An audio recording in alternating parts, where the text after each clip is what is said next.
Hi everyone. In today's video we are gonna learn how to create this amazing preset which you can use for your own photos to improve them.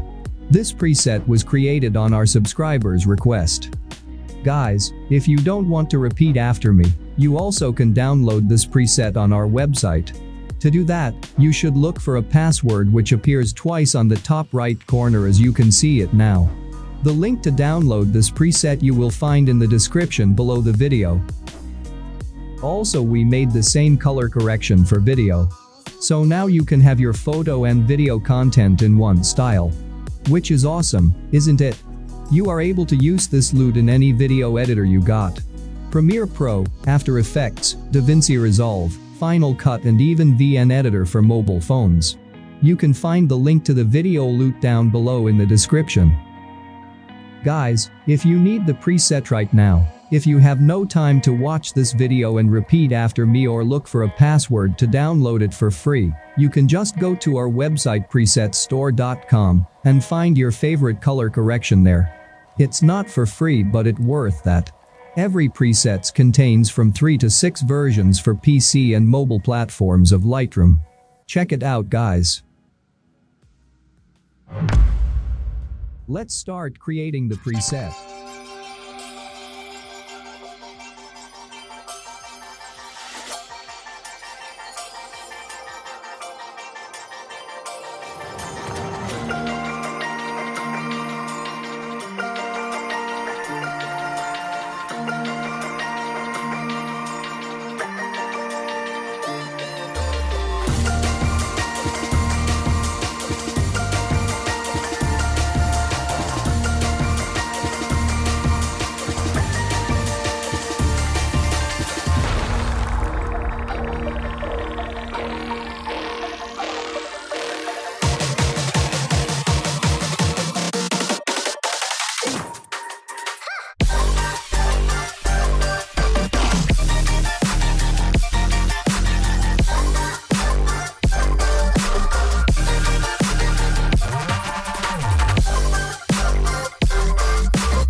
So, we made it. The result is just fantastic, isn't it? Let's apply it to other photos and look how it's getting better. Guys, don't forget to like the video if you like it or dislike if you don't. We appreciate every single opinion. Enjoy the result and see you next time.